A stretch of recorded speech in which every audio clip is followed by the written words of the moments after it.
the February 8th, 2023 meeting of the Village of Millbrook Board of Trustees. Please stand for the Pledge of Allegiance.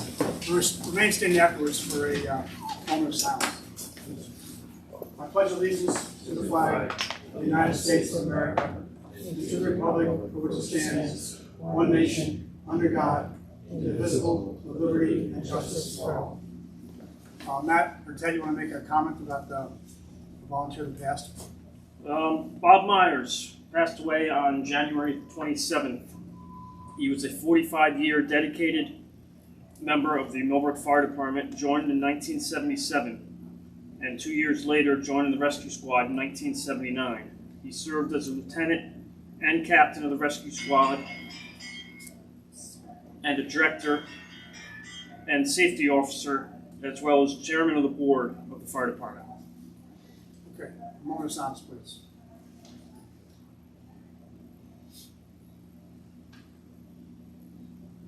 Okay, thank you. Thank you. Thank you, Matt. Okay, sorry, we'll do a roll call for trustees. Mayor Colby, Here. Deputy Mayor Contino, Here. Trustee Herzog, Here. Trustee Doro, Here. Trustee Murphy. Okay, good.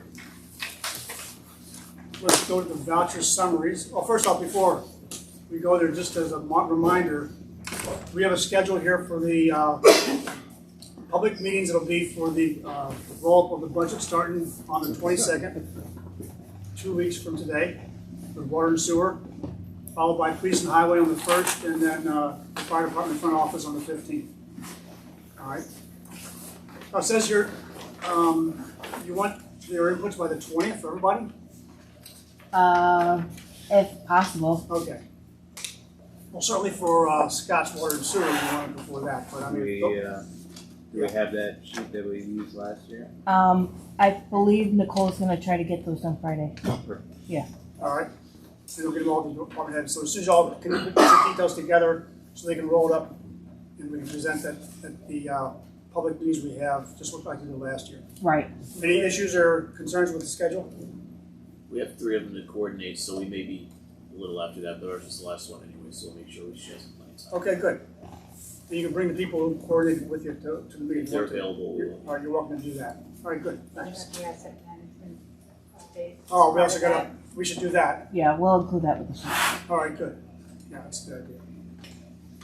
All right, vouchers. I sent around to the trustees the summary pages for the vouchers.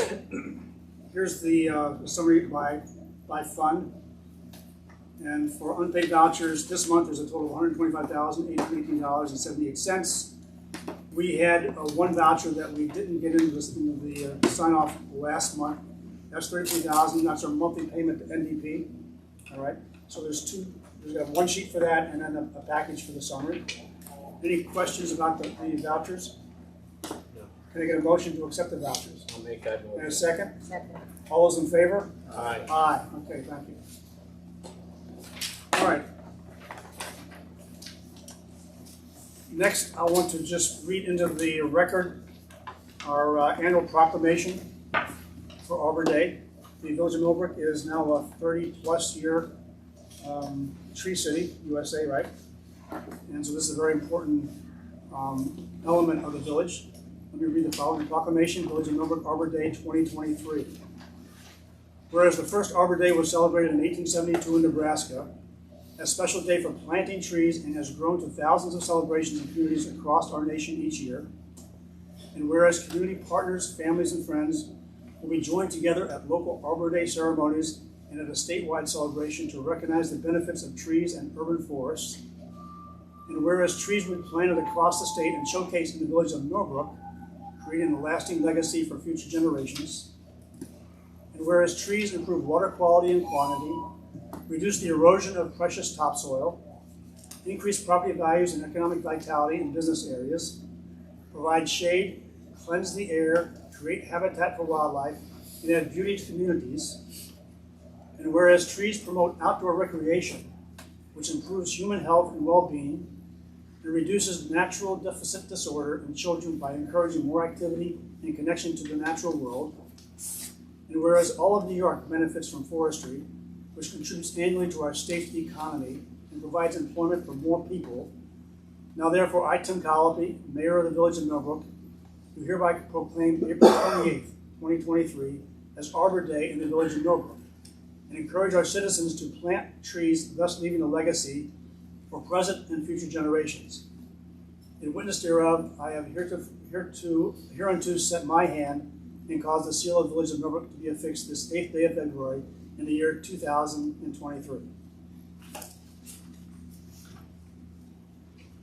Okay, and with that, Mike, we are going to plant a tree on Arbor Day, right? Yes, We have a location picked out? yeah, hopefully in front of Village Hall. Good, to replace one of the trees we took down last year. Exactly. Okay, very good. All right. Next on the agenda is a request, we get this annual request from St. Joseph's to do a Palm Sunday Parade, Officer Witt, from 9 to like 10 p.m., 9 a.m. to 10 a.m., up Franklin Avenue and over to Merritt and down and back again. All right? Absolutely, yeah, we are. So any questions from the board regarding this? Any issues with this? So lacking that, I'll sign this as approved. And Officer Witt, just so you know, that that'll be on April 2nd, Sunday, at 9 a.m.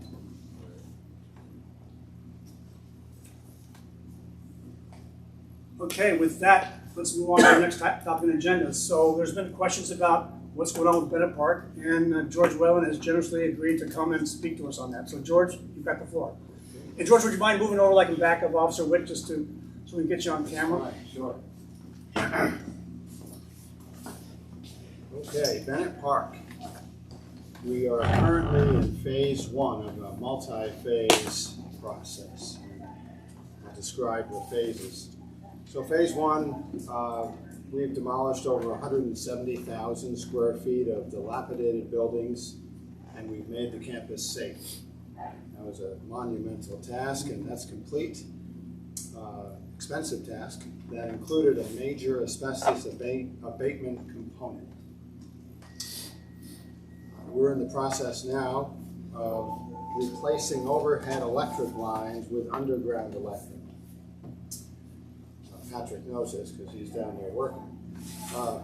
We're grading and installing new pathways. We will regrade and reseed the campus. We seeded it when we took down the buildings, but some of it eroded. It really didn't take that well, so we'll do it again. We're going to install landscaping, lighting, benches, trash cans. We will, as far as features in phase 1, we'll renovate. There's an old Greek theater there back from the Bennett days. It's like an amphitheater, and it's got a little stage, and we will redo that, and it'll be used for small performances. Preservation of the Halcyon Hall Foundation, which you can see from the road, and I think it looks great. It helps people say, you know, that's where Halcyon Hall was. If it wasn't there, you might lose track of it over time. Because, so that's there for that. And history. And there's an old chimney there, which is kind of interesting. We're going to create what we call the Great Lawn, which will be out below the foundation wall, and there'll be a walking path around it. So that's all phase 1.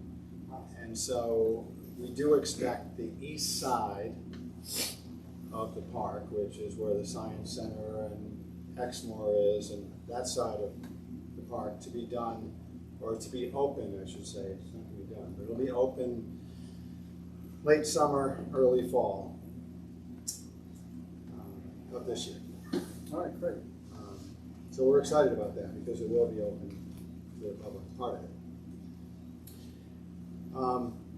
Phase 2 is the renovation of Exmoor, the old president's house up on the hill.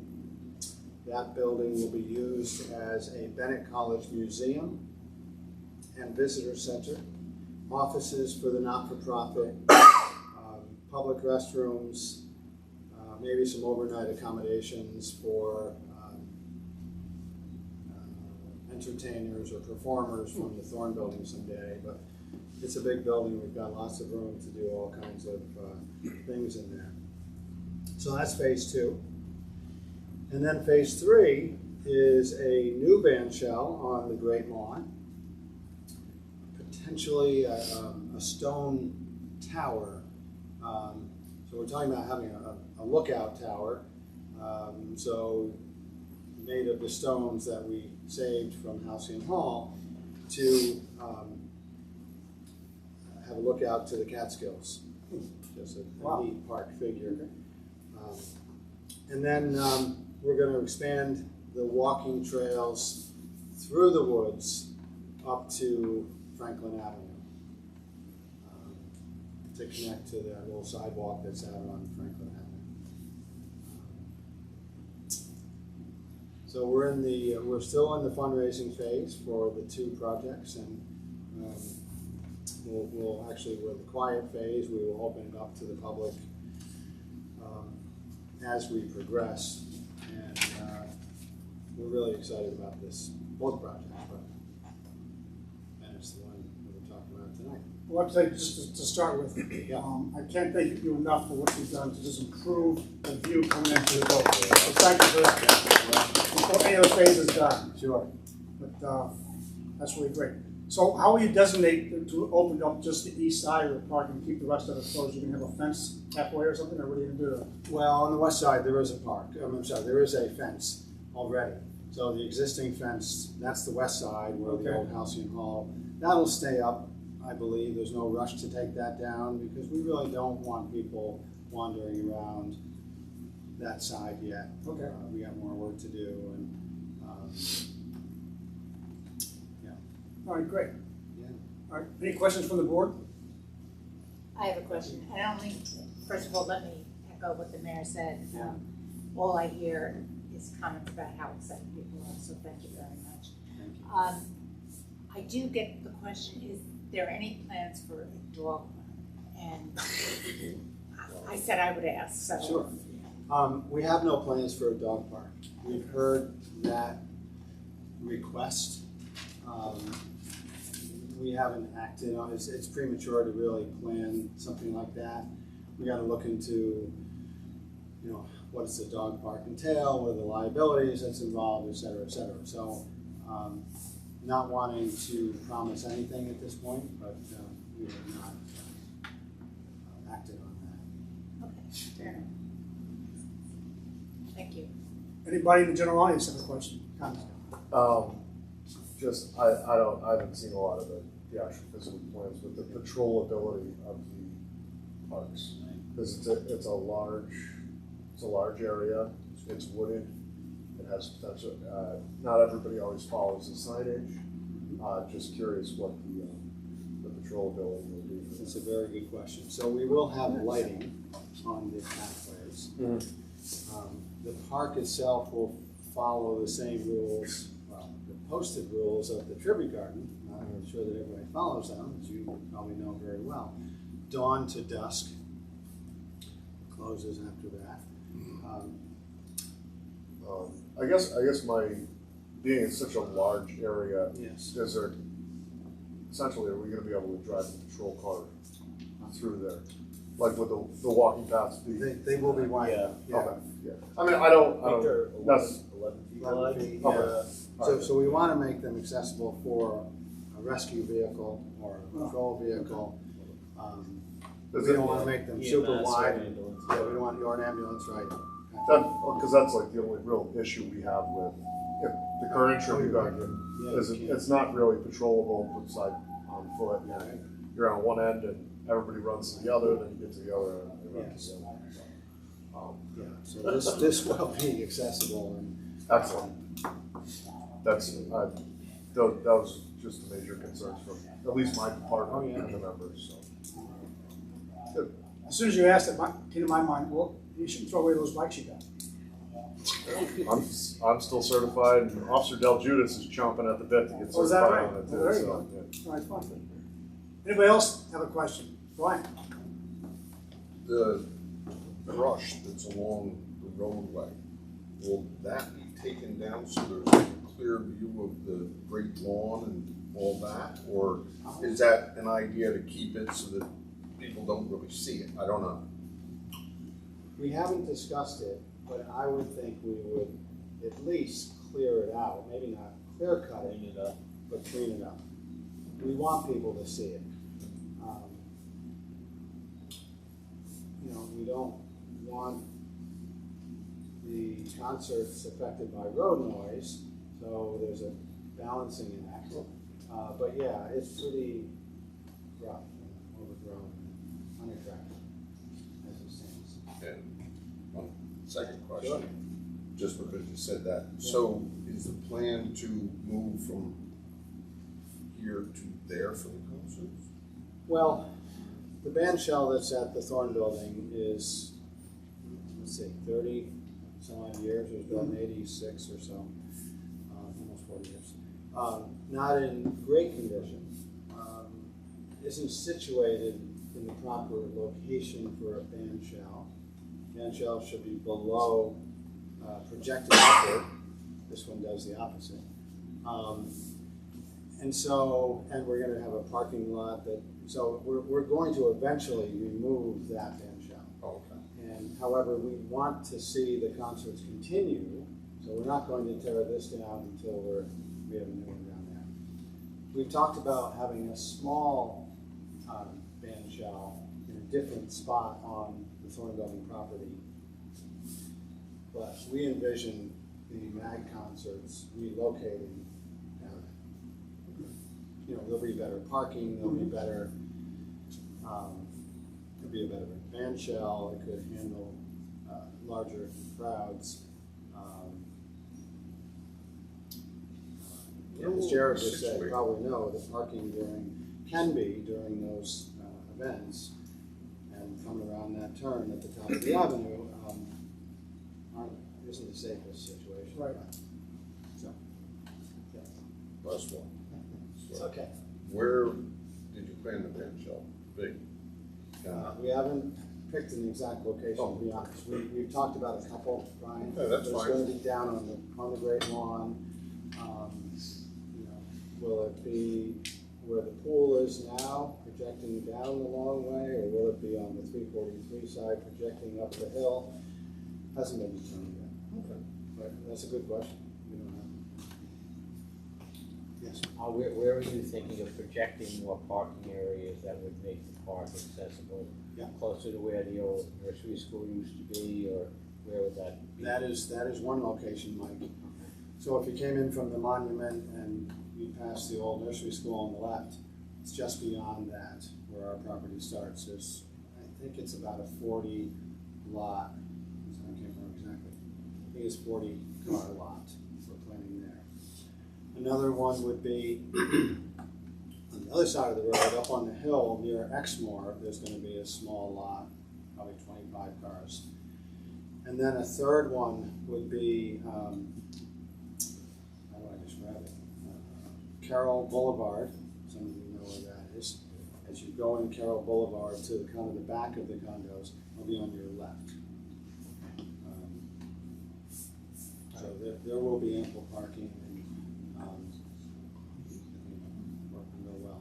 Yeah, I was thinking in terms of the fact that the condos are still gonna be there and they're gonna want their own private parking, not to be infringed upon for concerts and other things. So, You're absolutely right. In fact, I'll mention as well, we will be erecting a fence, a boundary line fence between us and the condo owners. We'll be planting it out nicely. We're going to install 2 gates, electronic gates, for them at their 2 entrances. Just so people aren't roaming around their campus. excellent. Yeah. Thank you. So they're really happy with where we are, by the way. Took a while to get there, but we got there. It did. Took a while to get there, but we're in good shape. Well, solve some of the issues they have going on currently, even aside from this, so. That's right. We will appreciate that also. No, it's gonna be great. Any idea when you'll go to a more public fundraising? For the board? You say you're now doing quiet fundraising. I I don't know for sure. I would think later this year, Okay. Tim. We're doing the bigger asks now, and so it depends on how far we get with that. All right. And George, do you know of our plans to replace the pump station that's down there? You know where the location is? Do you know where they are? Yes. Okay, good. So Scott, you want to just describe what we're trying to do there? Basically, we're going to replace the station that is down there from 1986, plus remove the one from 1969. So the big green silo, that's. Yes. Okay. So we're going to put a new one in there, and we're also going to install a generator, and we're going to fence it all in. That's it, lock it. Yeah. Okay, right. And we're going to discuss going out to bid tonight, approving going out to bid tonight. So we're trying to do this relatively quickly, like at least get the pump replaced this summer. Yep. And the generator 10 weeks. hopefully by next spring. Yeah. Just so you know that's going on, and you also wanted to improve the access road to get there, right? With Bob's help. Right. All right. Good. So we'll keep you posted on how that progresses, but you got to make sure you understand what we're doing Yeah, there. good, thank you. All right. Any other questions for George? Oh, I come on, lied, Brian. I lied. Yeah. Just because you said about the gates, well, because the fire department, if we need to get in there, a lot of gates have a Yelp. We hit our Yelp and the gates open automatically. Sorry. We'll address it. I'm sure we'll be Yeah, doing we'll take care of it. I mean, I don't know about the Yelp, Yeah. but yeah. I'd like to do I mean, you have to get in there, otherwise you're gonna run them over. Right? You gotta get in. That's why I make big bumpers. But no, I'm glad you mentioned that. I'll keep that in mind when we're talking dates. Yeah, thanks. All right, does anybody besides Brian have a question? That's fair. All right, George, thanks a lot. We appreciate you You're coming very by. welcome. Stay in touch. Great. Have a good evening. Okay, Deirdre. Oh, Any update from the county? so tonight I just want to give you a quick update, and I see on your agenda coming up, you're talking about the resolution for volunteer tax exemption. For the fire volunteers, Right. yeah? So, as you, board is probably aware, in December, the state, enacted a law that allowed for county, village, town, school districts to offer an exemption to emergency responders and firemen. So, at the county level, we laid the law on the desk last month, and we will be debating it on the floor in committee tomorrow night, and we expect it to pass on Tuesday night at our regular legislative meeting, allowing for a 10% exemption, which is the maximum allowable within the law, to on the county portion of the tax, up to 10%, to first responders and firefighters. You know, we're well aware that this is monetarily a token, but we're hopeful that it will help our first responders and our firefighters with retention and recruitment. Good. You know, anything that we can do on the county level to help the local municipalities with that, because we know it's a huge issue countywide, statewide, countrywide. But so we're going to hopefully pass that unanimously on tomorrow night at a committee, and then Tuesday night, and then that will actually not go into effect until the 2024 tax roll, because the 2023 tax roll is already out. Oh, yeah, sure. So it does have a delay, but our intention is to pass that and offer the 10% exemption to firefighters and first responders. Great. Let me ask you, maybe you know, maybe Ian knows. Do the volunteers have to apply separately to each of the village, town, county for this, or is it one application? It should just be one application to the assessor, right? It would be to, well, the assessor, the local assessor would get it right and then pass it on to the county would be my assumption. So it'll be one application. But I think on the state level, it's gonna be a separate application on the state level. Oh, it's also applied for state taxes? Correct. Because they already get the, what is it, $200? They're not gonna be eligible for Correct. both. I crafted a letter along with my colleagues asking the state to allow for both, because if you're giving the 200 and then the 10%, they have to choose. So we asked that in order to, again, for retention and recruitment, to allow for both exemptions on the state level. I know many counties have submitted letters. I think our whole, every legislator, I think in our county signed up with a letter asking the state to allow for both. All right, but for now, so that's really a sensitivity for, you know, your members for them to just check doing their taxes with the credit, $200 versus the 10%. So we discussed this at the county chiefs council meeting. I know it's on your agenda, but we'll talk about it now. We discussed this at the County Chiefs Council meeting in January, and their legislator from Wappingers, Joey Cavacino. Spoke about it a little bit. And our understanding, as well as the way that he had explained it, is that you have to, each municipality affected, each authority having jurisdiction affected has to pass a law allowing it. So the bulk of your property taxes, I'm sure you're all aware, is the school tax. Yeah. And in order for this exemption is eligible for the school tax portion of your bill, also contingent on the fact that every municipality affecting a particular school district has to pass it. So, for example, for the Millbrook Central School District, it would be the Village of Millbrook, the Town of Washington, the Town of Unionville, the Town of Clinton, and any other municipalities who send students to Millbrook Central Schools. Wow. All right, that's getting complicated. And so and likewise for municipal taxes, the village would have to pass a resolution for the village tax. The town would have to pass a resolution for the town tax. Which I understand you're planning Correct. to do. Yeah, okay, Yep. fine. All right, good. So there's more. It's more complicated than it sounds, Yeah, but of course it it's is definitely a benefit to the membership. Yeah.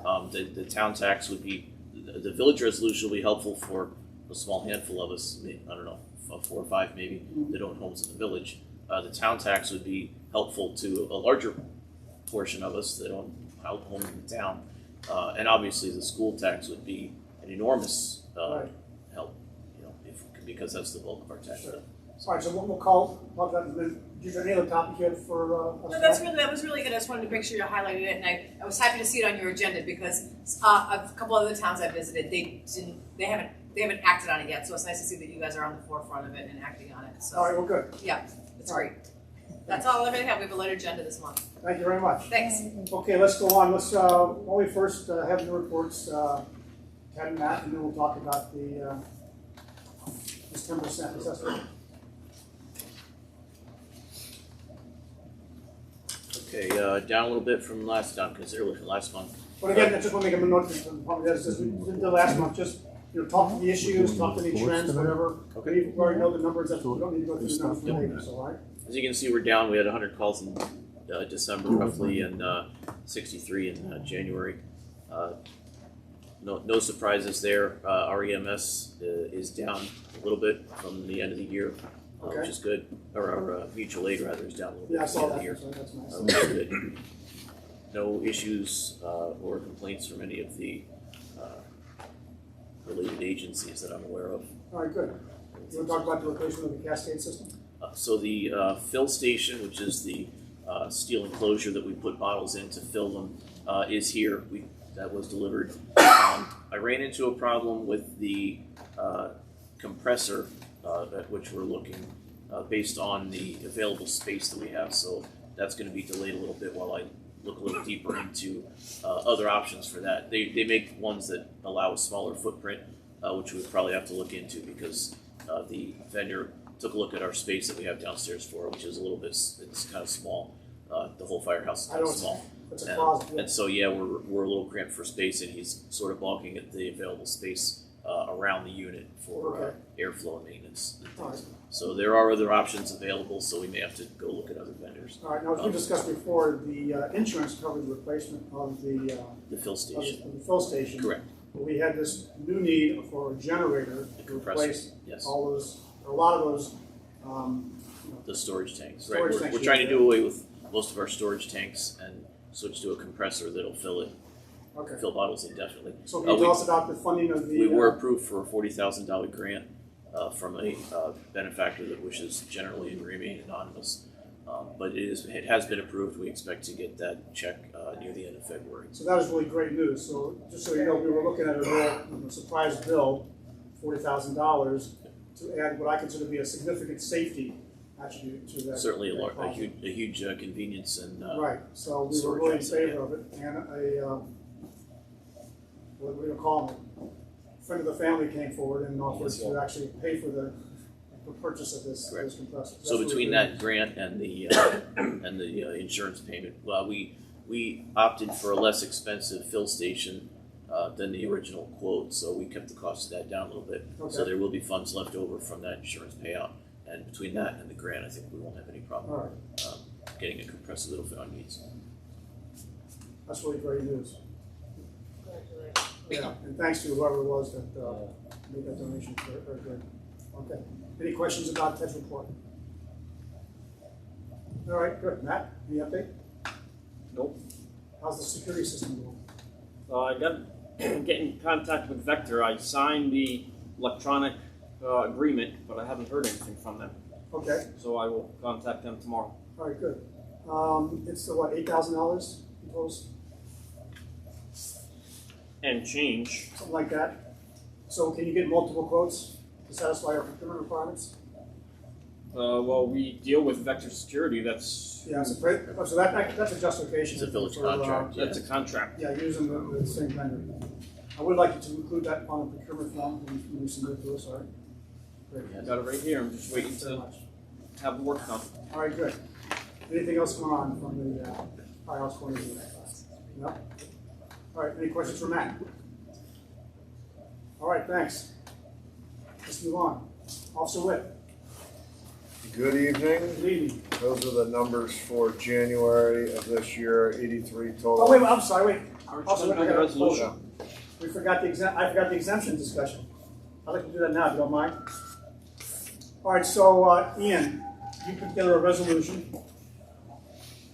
And by the way, anyone who's in the audience or on the line, they can look at the charts we're going through by going to the village website, and the green bar to the right is agendas and minutes. Click on that, and then the page that opens up, click on the meeting docs tab on the left.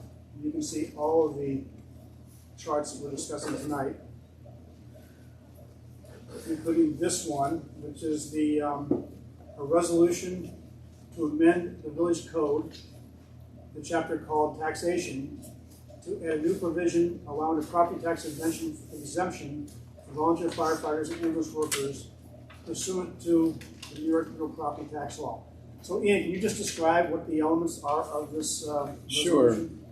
As Deirdre said, the state legislature amended the New York real property tax law at the end of last year to provide for a 10% reduction in the assessed value for real property owned by volunteer firefighters and ambulance workers. In order to be eligible, however, the local municipality has to enact a local law providing for the exemption. And that's what this is. Everybody should have a copy of it.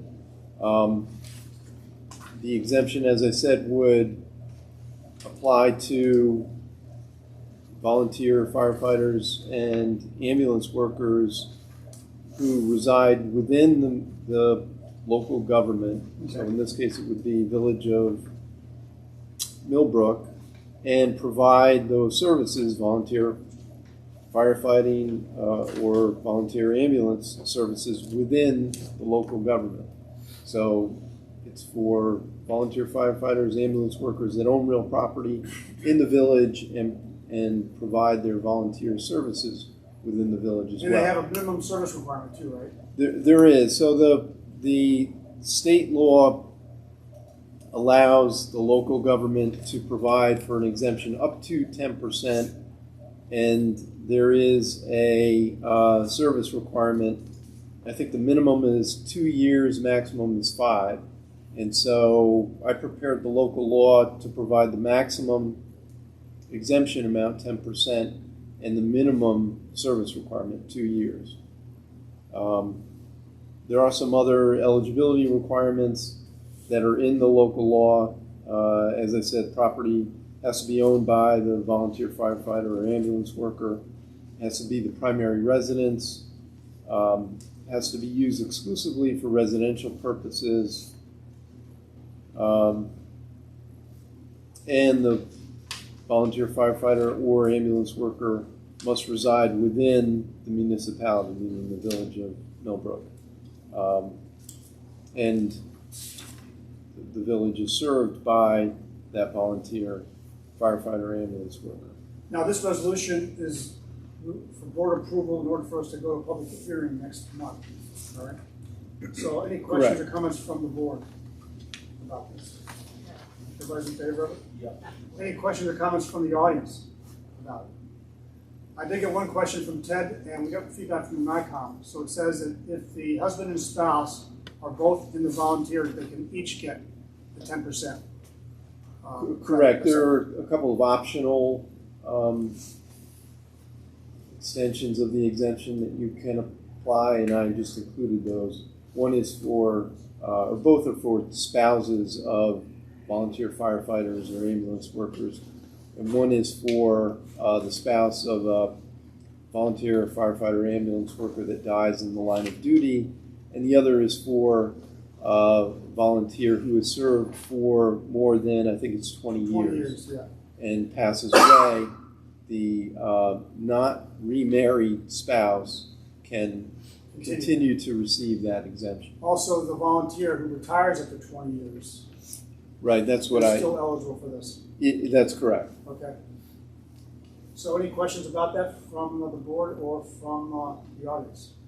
So I'd like to make a motion that we accept this resolution. Can I just do that? Yeah, to introduce it, Yeah, introduce a resolution. and then you're going to hold a public hearing on it your March 8th. In March, meeting. right. So I'll make a motion that we accept this resolution. Can I get a second? Second. Second from us, Peter. Patrick. And let's have a roll call. Just one second.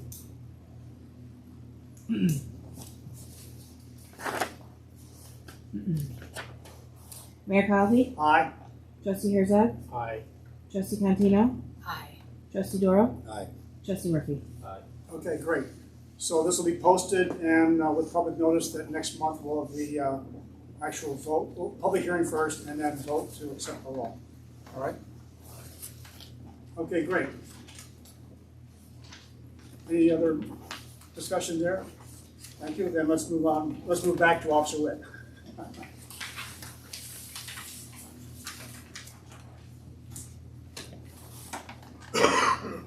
Okay.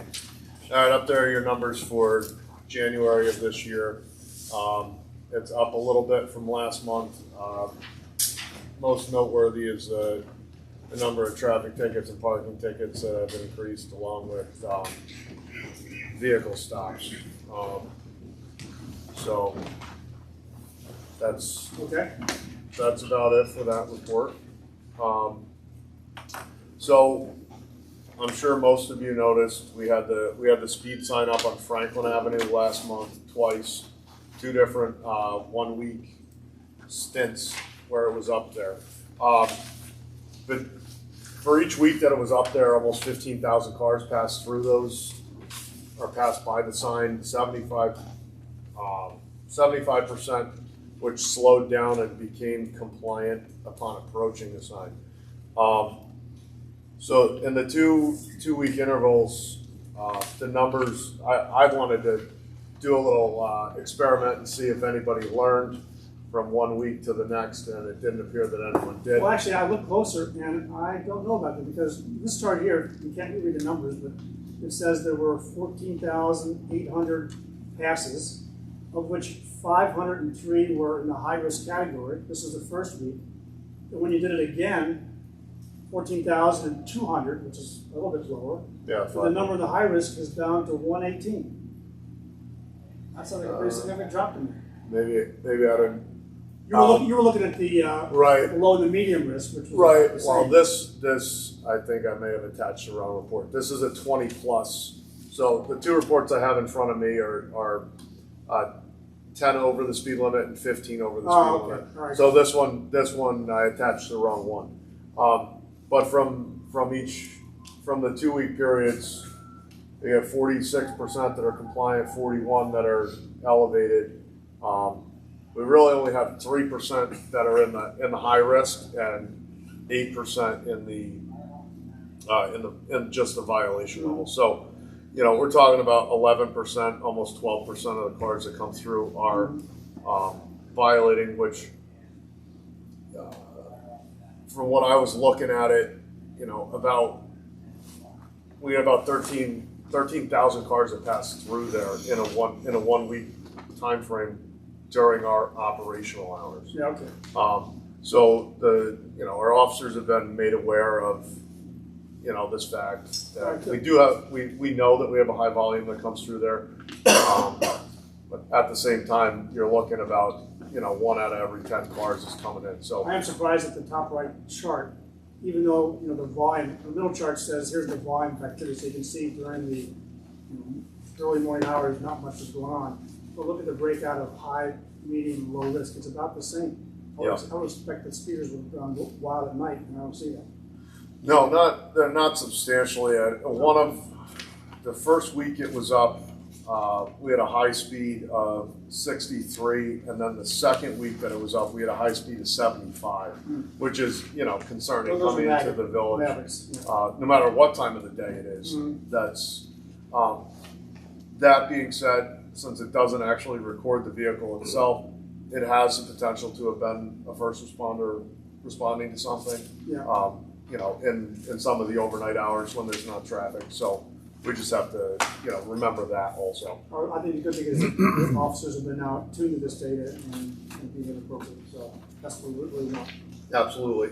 And yourself and I have been in contact with the sign company regarding the battery life on it. We've some of the display speeds, we're going to raise them up a little bit just so it doesn't drain the battery. We can get longer stretches with the sign. Yeah, I think we're raising actually the speed limit, right? So only if you're going the speed limit or higher, we'll give you your speed. Correct. Yeah, or right within it, probably about sure. five below. Okay, I know Trustee Doro spoke last month about getting the computers in the car.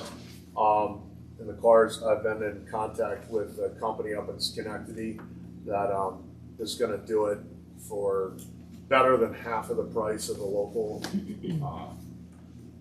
Hudson Valley Lighting and Supply, where we got the last car lights done.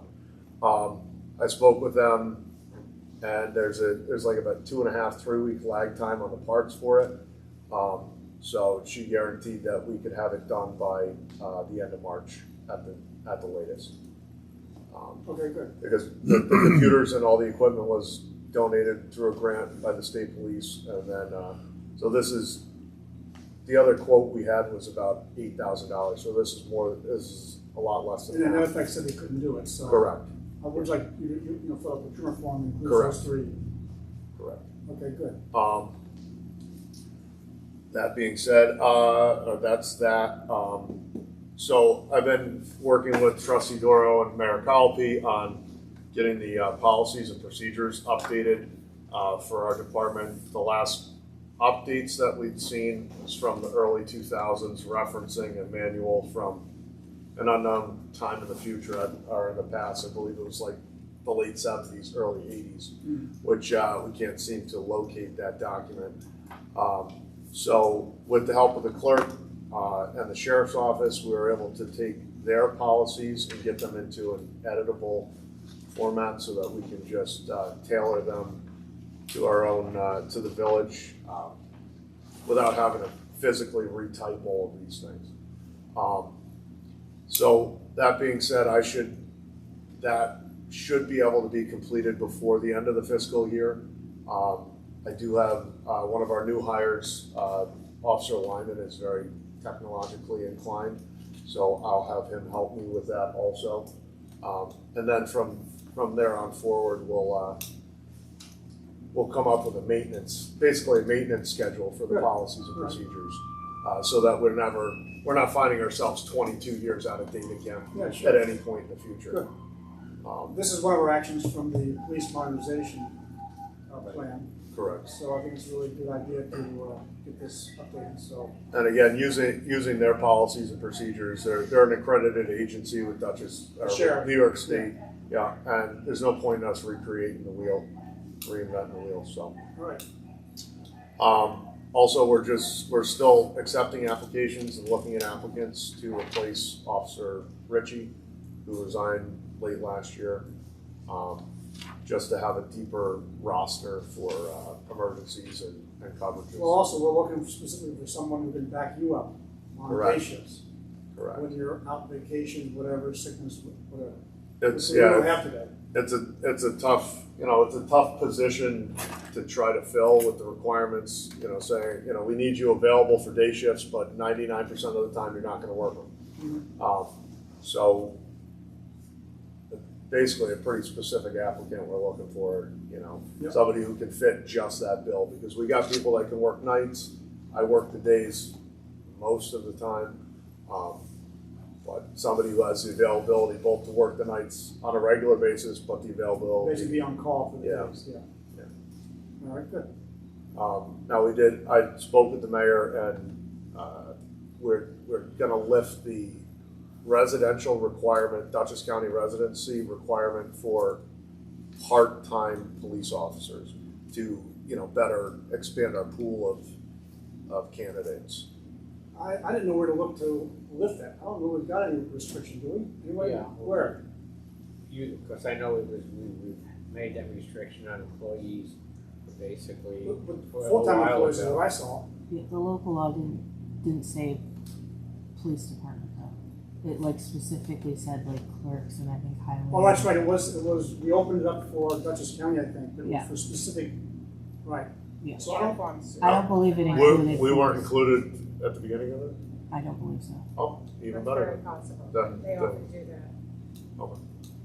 well, okay, but since I'm not aware of any restrictions, I'd like to, it'd be okay to go find somebody out there. We can review the resume, decide, but I would rather have an open field we go after as opposed to restricted. Absolutely. Ian, are you aware of any restriction that would prevent us from doing that? No. Okay, fine. So unless you had that specific requirement somewhere in your code, but otherwise you can. I looked at the code, I looked at the handbook, and there was one of the places I looked at, I couldn't see any sign other than what you just referenced Right. regarding specific employee codes. Right. All right, Fair good. enough. Anything else? Excellent. No, that's Any very questions helpful. for Officer Witt? Yeah, one quick question. Any sense of if any of the high-risk speeders on Franklin resulted in tickets? How many, if any of those 11 tickets? I can tell you that I wrote 5 in one day that were 13 or more over. So There. yeah, just at that, Yeah. just at that location alone. So yes, your answer is yes. Judge, do you have any sense of how they were treated by the court? Is it too soon? It's probably too It's too soon. So you get when you issue a ticket, you give them a return date for the ticket. It's usually anywhere from 2 weeks to a month out. So they return it, then the court receives it, then they set a court date for them, which could be anywhere from 2 to 3 months in the future from their return date. So between issuing the ticket and when they actually show up at court, you look at anywhere from 4 to 6 months sometimes. I've gone to the two of the vehicle and traffic nights they have, once a month, they have a vehicle and traffic night. And I talked to Gary about this last night, but there's an issue with the way they're handling our tickets. One is our speeding tickets are all getting reduced to parking tickets, and our parking tickets aren't seeing the light of day in the court. And so, that on top of the fact that the town has a financial issue with the running the court, I think they need to go revamp the process they're using for what do you call it? Resolving these tickets. Prosecution. Yeah. So that is an issue that we need to address, and the town should take the ball here because they're the ones who are losing money on it. We're all losing some money ourselves, I guess, because a ticket that goes through the town court from the village, we get some partial reimbursement. If it's written under the state code, the village receives nothing. Okay. So, I don't know, basically under New York State court's law, is once a village ceases operation of their own court, the vehicle and traffic fine money will stay with the municipality that runs it. So for us, it'll stay with the town. So the only fine money that comes back to the village is things written under the village code. Tickets you write on Franklin Avenue, is that? That's a state That's state code. So then Yeah. that's not eligible for any village reimbursement? Correct. Oh, interesting. Okay. Which is some of the reasons why we needed to get our village code, traffic and parking code up to par so that things are enforceable. So you can write tickets and they're enforceable? Yeah. Correct. Okay. Because anything written under a village code, traffic-wise or parking-wise, that's the money that'll come back to the village. All right. Okay, any more questions for Officer Witt? Anybody in the audience, questions? Okay, thanks. Thank you. Okay, Bob. Yeah, we're resuming reading reports now? No, Okay. just give us the highlights, the problems, the Right, issues. I don't know if everybody has in front of them the report with the pictures on it. Oh, you wanna go that straight? Okay. Yeah, because that's Yeah. really the biggest item. We've spent just about a week on this little project here on the corner of Linden Lane. When you come down the end going into the cul-de-sac, there is a dry well that obviously no one's really aware of, but there is a dry well there that was built and designed to just take the natural runoff of rain and whatever and hold it until it seeps into the ground. Well, it happened once over the summer also, where it flooded out to where it was going across the street. And that wasn't such a problem in the summer, but in the winter, obviously, it became a real big problem because it froze right over. So we've been down there. We went down there about 4 or 5 days in a row, pumping it out because it just refilled. The reason for this is the home that's right behind it installed a sump pump, and it runs 24 hours a day into that, draining into that area. So it fills the dry well and then just keeps going. It seems okay right now because it's cut down a little bit, and it wasn't because it was a heavy rain or anything like that. It's the sump pump, and I guess they have a real problem. Yeah. So we've contacted them. Ken sent out a letter. You actually I spoke spoke to to them, the owner, right? and they're going to try and they have an expert coming in or something. From B-Drive, who did their basement. B-Dry to try and solve this problem. There's a stream on the other side of their house that other houses put their sump pump into that runs into the lake. I mean, that's just the natural thing to do. Why they ran it the other way, really don't know. They didn't ask us about it. So I'm hoping that whoever takes care of this will reroute that water and we won't have a problem anymore. Yeah, I told the owner it's a critical situation, you need to fix. Yeah, no, Right again, away like this month. luckily it's not Very a responsive.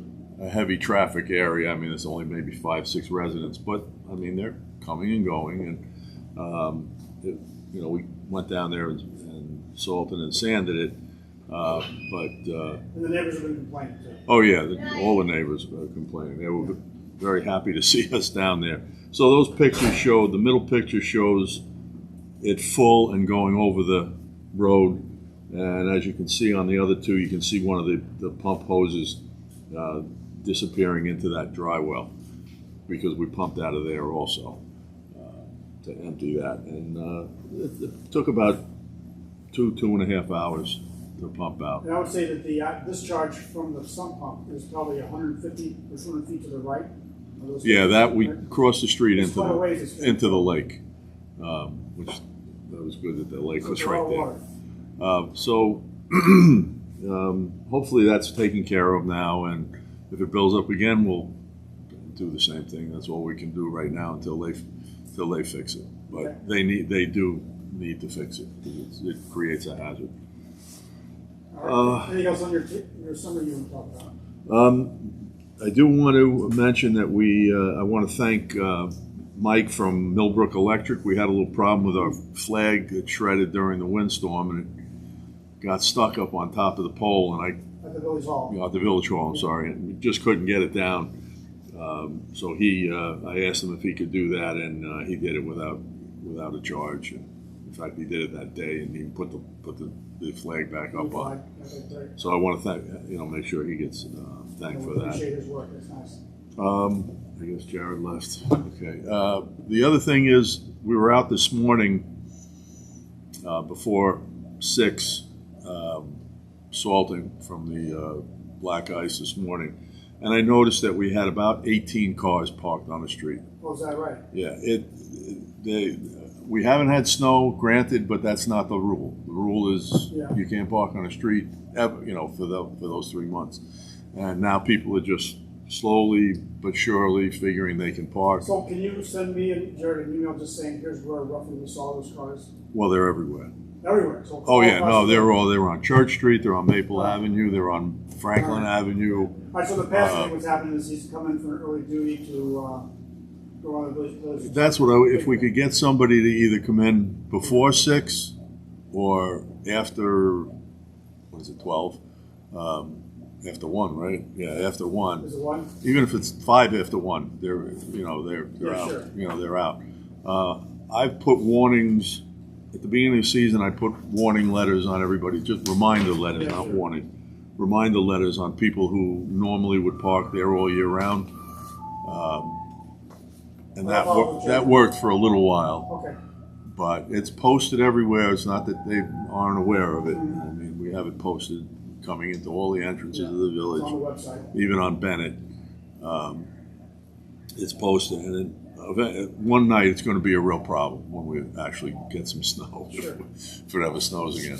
All But I would like, we could just get, for one night, get an officer out to, even if it's just warnings or whatever, Yeah. let people know that they're just not supposed to. All right, good. Says here you did have 4 snow and ice conditions that were out last month? Yeah, but all minimal, just Minimal stuff. Okay. basically ice. I think we've only had 4 inches all year. All right. We've only put the plows on once, and that was to slush off the roads. But we have gone out to salt, but nothing like. If the records now, it's ridiculous the difference between last year at this time. You dumped enough salt on my alleyway to cover me for the rest of the year. The mayor has to be able to. Oh, really? That's the only way to do it. All right, we talk about this? Yeah. Also at Village Hall, the drinking fountain that is there now is in disrepair. We opened it up and it's just disgusting, and the water itself is not good. So we've contacted our plumber, and he's given us an idea of what the water fountains cost to replace it. He looked to see if he could put a filter on it, but there's no place to put it inside. It's just too cramped. So we're discussing it, and I think we got a pretty good price for a water fountain. Now we just How much? 600 for the basic one, and then there's a couple other styles that he's going to be giving us. Now, we have line item for Village Hall renovation stuff, right? So can we pull it off of that line item? We don't have anything in that line. Oh, there's no budget. No. There's a line. We closed that account. We do have like our Village Hall repairs. And Okay, fine. All right. But So why don't you get multiple quotes and come back to me next month? He's supposed to. Yeah, he's going to get me another quote on a different model. I really want that water fountain replaced. God forbid any kid comes there and uses it, like I used to do 10 years ago. Then that's the Yeah. No, it's. I mean, it's how old? It's got to be. I don't know. It's got to be 40. He estimated it like 40 years old. Is that right? Is it shut off right now? No, it's No. it's still on. Should we? Maybe we should. You're worried about it? I sure would want to just drinking out of that. Can we shut it off? I can't, but I'm sure he could come back and do it. I'm not really sure how to. You know how Probably to do it. valve, right? No? With that being that old, it wouldn't shock me if there wasn't one. There wasn't one? Okay, good one. You Yeah, can't just take the panel off and look and see. I can take a look. Yeah, All right, can we just take a put look an and see. out of order sign you on can it? do that Well, too. that's an idea. Let's do that. Yeah, let's do that. Great. It's not very pretty to look at. You can put a black construction bag over the whole thing. And just Yeah, we can do that too. Yeah, do something that just. I got a radioactive sign. Yeah. Hey, Might be. That let's won't not go cost that any. far. A black- I don't drink the water around here. Really? I'll stand. But, we'll figure out something to cover it up. Yeah. But then do follow up on this because I really want that fountain replaced. Yeah, he's going to come back to me with that, and I'm sure I'll have it in a couple of days. And don't take a picture of what the inside looks like because it really. No, you don't want to see that. Okay, good. All right, any But questions? he wasn't surprised. He No. he looked at it. He said, "That's the way they all, this Yeah, thing's so after, that Rose old." Jim took one apart. I couldn't believe it myself. all those things. I mean, that was a relatively new one anyway. Any questions for Bob? Just one quick question. Have the people who we gave Christmas trees to come back with any kind of communication? No, quite honestly, it's not a priority to them. You know, I asked them, but they're a big, you know, I asked them if they could do that for us, and they said they'd get back to me. For our pledge elements that we have for the smart communities, if you recycle things and you have some kind of documentation that you recycle things, then you can get credit for having that program. Oh, I see, okay. And, you know, without documentation saying that we're actually taking trees and giving them to somebody, you know, as opposed to burning them or something else, then you can't automatically get it. It's a minor documentation, but I think That's considered recycling? Getting rid of the old tree? Yeah, is it? it's an alternate use, and that's all you have to do is have an I think alternate you just send shoot an email or something. All right, I'll try to see if Or we can. text or something. You know, Very good. Any questions for this Bob? guy. Mayor, just a quick question on the sump pump situation. I feel like this is it's happened before where there's been some residents issue that has taken Bob's time and resources. So what can we do, if anything, about, preventing village resources from Preventing? Yeah, okay. or, enforcement or something? Yeah, or you local have to law-wise? admit that a lot of it is reaction. A tree falls down, it's like, clear the road, that kind of stuff. And it's hard to do preventative.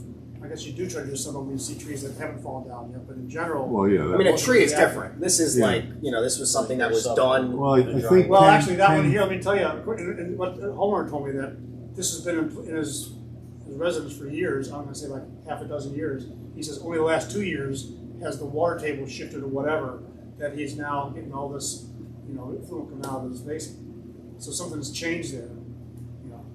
And the residents also said, this only started like 18 months ago, I think they said. Yeah, but I think I remember because I went up to visit the site. When you saw the water, you weren't sure where it was coming from, and you had to literally dig to find this thing. So it could have been that it was put in 30, 40 years ago and then got buried. Well, it's not. No. The dry well is not the problem. He's got. You can, if you go to his property, you'll see it 24 hours a day. Water coming out of that. Well, now you can see green from where the pipe discharges all the way down. The grass is still nice, bright green. Yeah, no, what's there is fine. Works fine for normal rain, snow melting. This is just water. It fills up. It's a huge dry well, and it fills it up, and it has no place to go. And Ken has written him a rather strong letter, and he seems to be cooperating. Yeah. But we do have to follow through and make sure he does something different. I mean, is there anything more we can do in an egregious situation besides just a letter and a call? That's my question. What you're talking about, maybe getting proactive. How can we anticipate this kind of stuff? Or send them the bill. I mean, like every taxpayer is paying for this. Like, it doesn't seem fair. Well, I have a question. Do we have it in the code that says that a homeowner is not allowed? You can. You're not allowed to put any sub pumps in catch basins or anything like that. So that you have to have a different, like usually your own runoff or dry daylight it or dry well in your own yard. Ken called it an illegal discharge because of the fact that it ended up flooding the street. Yeah. So as a code enforcement officer, that would then us be able to assign a fine or something to. Yeah, and I guess what happens is we don't the first time. The letter goes out and we expect them to react. And if they do react, we're happy with that. We've had situations in the past where people continually put out brush, to a size larger than we allow, or after we've stopped brushing, and then we will charge them because that's an extra, work on their part. And if they don't pay, they get re-levied. And if they don't pay, they get re-levied, right? Including any fees that have been added on afterwards. Correct. So we do some of that, but I guess in general, we give them a notice first time, and then if they don't respond to that, then we go and start charging them fees. But enforcement that's the key to any of this stuff. The people parking in the snow and any of that stuff it's got to be enforced and. But it does take time for us to get that process going. Yeah. Understood. It's hard to. It's hard to know. A lot of people will tap into catch basin without saying anything. Oh, yeah. Well, that's Like, a, And that's pull not up, allowed. and Yeah, then right. it's all underground. You can't see it, and I'm pretty sure we're not going through the village checking every catch basin Yeah, for right, sub pump we aren't. lines. You know, I can tell you, because I did that, I located all 287 catch basins within there, and I think one out of every two literally had laterals coming in that had no idea whether it's a lateral from anything. And it's, you'd never track it down, because some of these houses are 100 years old, and they would just, that was it, just stick it into there. all right. Anything else for Bob? Okay, let's move on. Scott? All right. Got the water first. Yep. You can see the numbers there. Not much going on. Just we completed the annual water withdrawal report for the DEC. That was submitted and worked on the budget, which we'll be doing in 2 weeks. Okay. And here's the graphics. Questions about the water report? Okay, go on to sewer. Oh no, this is the water meter. Let's talk about Want to do this. that first? Yeah. Are you gonna go through this or should I? I don't have it in front of me, but Oh. So we talked about this last month, which is that Scott complained about 30 residents had meters which they couldn't read and ended up giving an estimated bill. And what happens is VRI sends out a notice to the homeowners, the resident, highlighted in red, stating that they need to get access to the meter. And they've been getting minimal responses back. So the proposal here is that we approve them implementing the following non-compliance procedure. Is basically to encourage the residents to call up VRI and have them come out and fix their meter. So it's a 4-step process. The first step is what's currently being done today. Initial notice is given by VRI on the quarterly bill. It's highlighted in red. It says that the resident's water meter was unreadable, resulting in an estimated bill, and the customer must call VRI to schedule a date and time for it to be repaired or replaced. This will be at no cost to the resident, by the way, with few exceptions. The step 2 is if there's no customer response, then the next quarterly bill contains the same red notice plus a letter from the mayor stating that the third quarterly bill will include a $250 non-compliance fee unless the customer scheduled an appointment with VRI prior to that third bill. All right. If there's still no customer response by the time that third bill is issued, the $250 non-compliance fee is included in the water bill. However, this fee will be waived if the customer scheduled an appointment with VRI prior to the issuance of the fourth bill. All right. And if there's still no customer response, the $250 from the third quarterly bill is now collectible, and the fourth quarterly bill includes the same notices with another $250 fee that will be waived if the customer schedules an appointment prior to issuing the fifth quarterly bill. And we'll keep doing step 4 until we get resolution. Any questions about that procedure? I've got one. Yes. You say that the fee will be waived if they schedule an appointment. I think we should state that if they schedule it and it's repaired in that time frame. You mean before the issuance of the next bill? Yeah. The onus is then put on you to make sure you can get there and repair it. Right. But I thought at one point you had said if we can't get there, VRI, in that time frame, then that fee won't be charged until Right. 99% of the time we can get there within a week. So you don't need to say it there, it seems. Yeah, why do we need to specify that? In other words, you're saying Well, I you think can they get there need anyway. to know that it, if they don't, if it should theoretically be fixed by then. I just think they need to know that they'll be charged after. What we're saying is they won't be charged after they've committed a date and time for you to go. Right. Right? Why isn't that sufficient?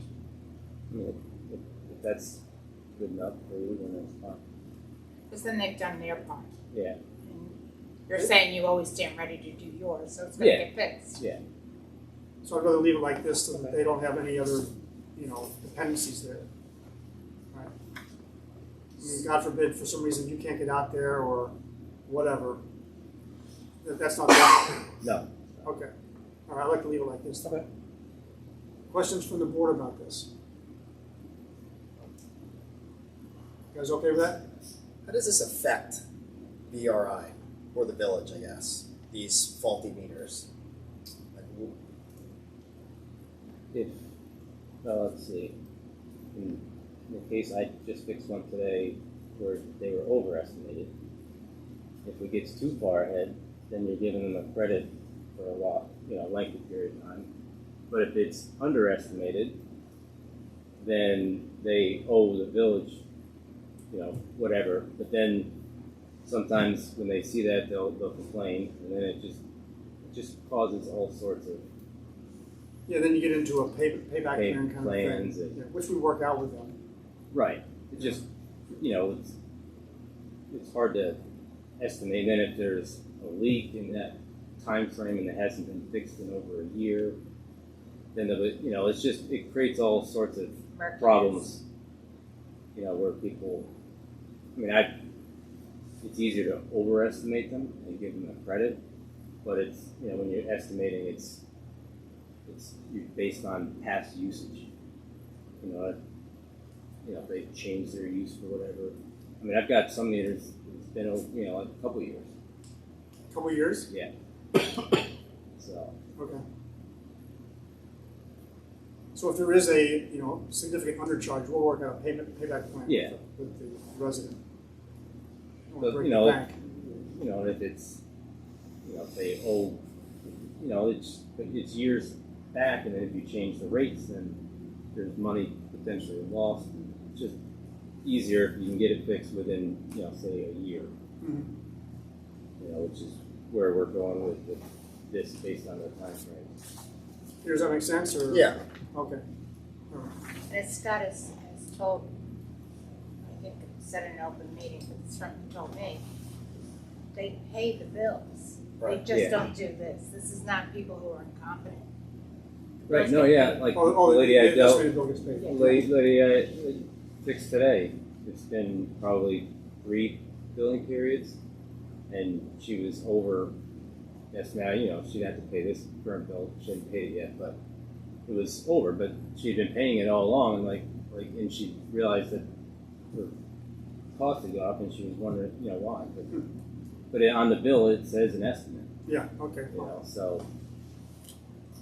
All right. Good. Any questions from the audience regarding this proposal? Yes. They're being very reasonable, I think, with all the steps. Is there any step when you go turn the water off? That's huge. If they don't pay, well, but you say they're paying. That's really hardball. Yeah. Yeah. But at some point, if Brian, I think there is some point we get there. I hope I never get there. right, no, and like I said, you're being very kind. And we want to give them the benefit of the doubt, right? You're giving them almost a year for the. Yeah. So, Right. It just can't go on for years. And when I was on the board, we had people, they were gonna turn them off because they hadn't paid in 7 years.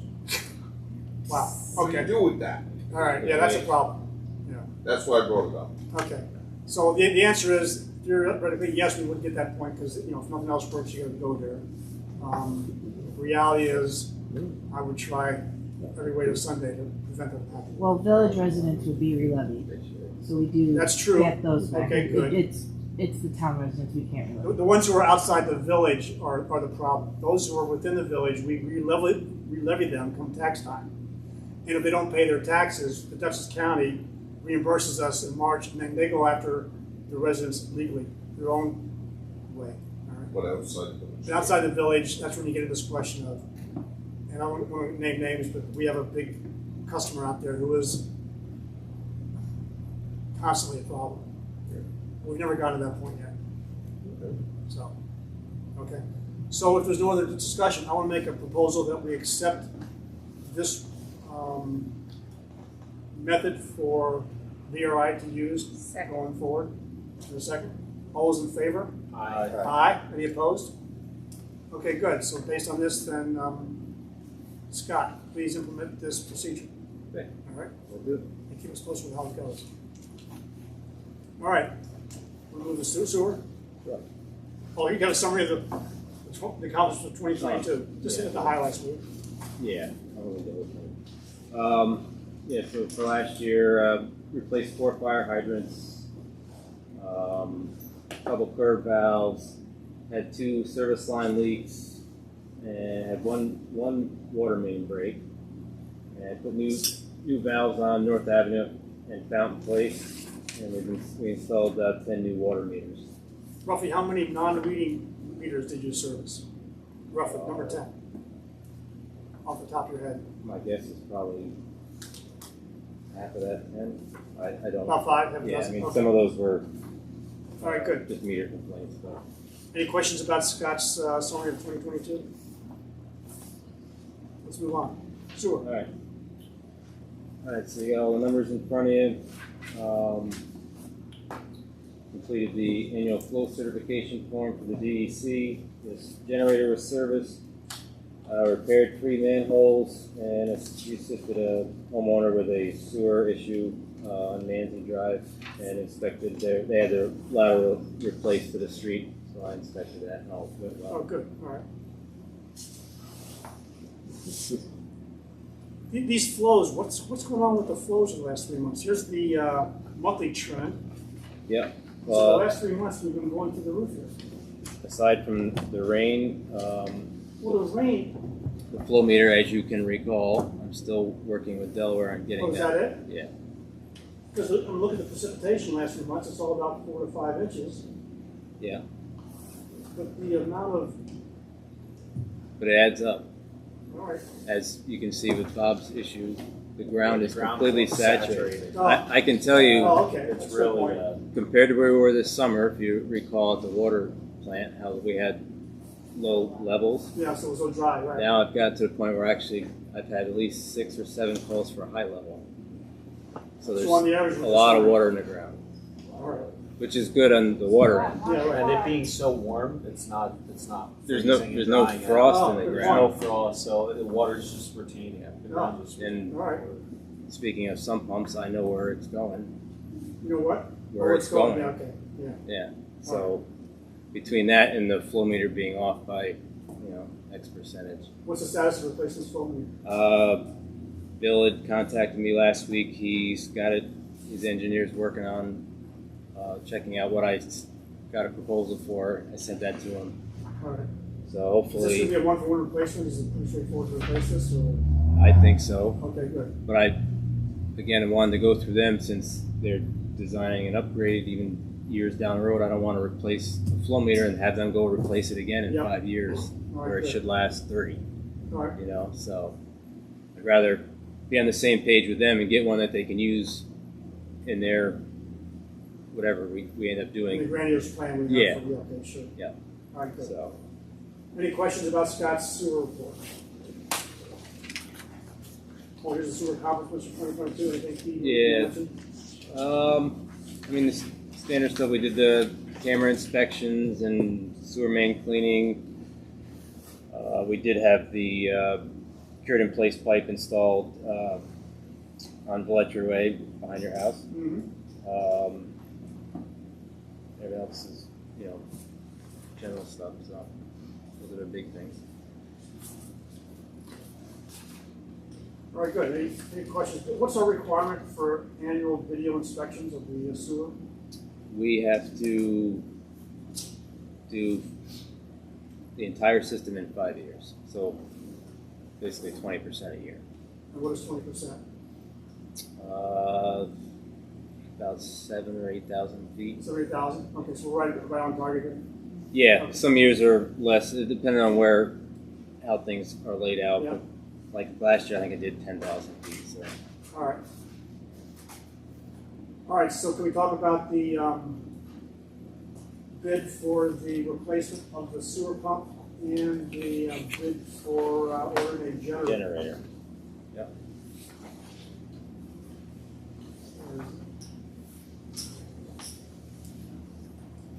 All right, so this is the pump station.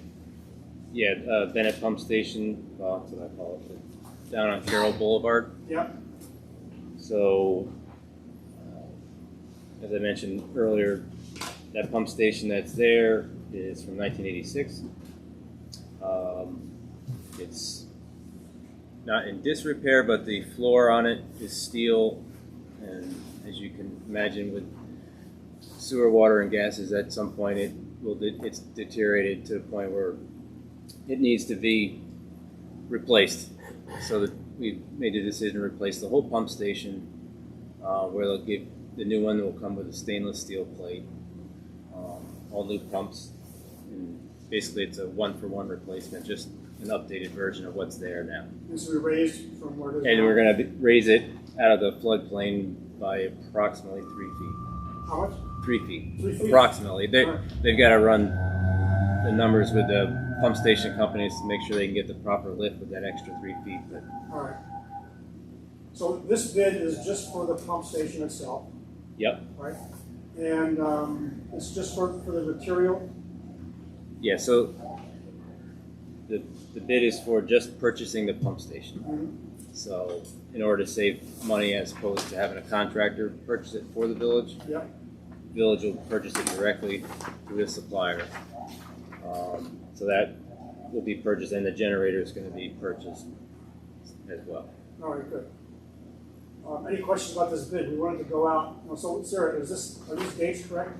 Yes. We're gonna go out now and expect responses by March 1st, is that it? Yes. Okay, Correct. that's sufficient time? All I right. mean, it's, And to do this, do we need any motion by the board? Yeah, I would just do it by motion that you're. Oh, well, first, you let's ask the board, authorize any questions or comments about this? Let's just do one at a time. For the replacement of the pump station? Everybody okay with this? Yeah.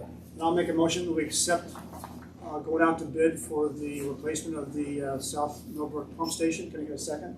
Second. All those in favor? Aye. Aye? Okay, good, so we're good with that. All right, so we'll proceed there. And the next part of this is to add a generator to that pump station. So this is not in existence today. And this is also a much longer lead time, right? 8 to 12 months. Okay, so talk to us about what the generator is going to be. Yeah, so right now, currently, we have no generator down there. So when we lose power, we pray and hope that it doesn't fill up, or we get it pumped out. Thankfully, it doesn't happen all that often, but when it does, we have had instances where it has overflowed because I couldn't get it pumped out before the power got back. So, to avoid that, we're going to put a generator. We're going to put a new pump station. We're going to put a generator to avoid any of those issues. All right. Any questions about this? It's kind of amazing we've lasted this long without any generator there, but Yeah. Gotta make things better. All right, so I'll make a motion that we accept this proposal to go to bid to order a generator to be installed at the same location at the South Millbrook Pump Station. Can I give a second? Second. All those in favor? Aye. Aye. Any opposed? Okay, good. Thanks. So we'll go forward with that too. Let's get the same March 1st date for response. Now the pump we want, we know specifically what we want. Right? It's replacement in kind. Right, correct. Generator, are we going for multiple bids here? We're expecting multiple bids? Yeah, it's not any specific generator, Okay. except, they got the kilowatt, they got specific things with Power it, needs. but like, it doesn't have to be a generator. Okay. It could be, Birds and straps. exactly. All right. Okay, fine. All right, good. Any other questions for Scott? Anything else you need to report? Okay, thanks. Okay. Let's move on. Sarah? Uh, Oh, yeah. Is the Fine. generator gas or Yeah, gasoline or propane? diesel. Diesel, okay. All right. Okay, Sarah? Alrighty. So just a highlight for the bank balances. So for tax account, we're ending with $189,817.74. So for the most part, we use the tax to general to pay for our bills. Okay. So there's a possibility we may have to take from NICLAS or near class. Yep. We're gonna see how it goes. We'll see when we get the fire contract money, kind of thing. Yeah, So- the town is committed to give us half of the annual fee this month and the other half in March. So that might bridge the gap enough for you to be able to cover that. Right. So Not we're going kind of that like, Nicole's got her, eye on that. All right, So, good. and then there's the fire rescue repair reserve. Apparently, we had gotten an interest okay. when we were going to close it out. So I did end up transferring that to the fire truck because it's $1.21. Alright, And fine. so you should, next month you probably won't see this bank account, but that's about all I have for the bank. Okay, any Yeah. questions about the bank balances? Okay, And then you can see we did pretty well for New York class again. Average monthly yield was 4.0997%. okay. So income earned $2,346.57. And that's just for the month of January? Yes. Okay, fine. Last year we summed out, I think, at around 6,500. Yeah. Finished off, yeah. Yeah. All right, good. So, like I said, I transferred that. I plan to meet with Karen on a couple of things, like move the highway reserve money to pay general back for the truck payment. Like I said, we'll start the spreadsheets and hope. Nicole said she's hoping Friday she can get to it, so possibly Friday or Monday they'll be sent out. I did get a scholarship to go to a conference in March, the end of Congratulations. March, thank That's you, good. to further my financing education. All right, good. And submitted the CHIPS application for North Avenue. Which is about 80, what is it, 88,000? Yeah, it was something like Yeah, that. all right, so it'll be a big chunk of change coming back from New York State for paving North Avenue. Okay, good. Went to the NBA meeting under the new president, Buffy.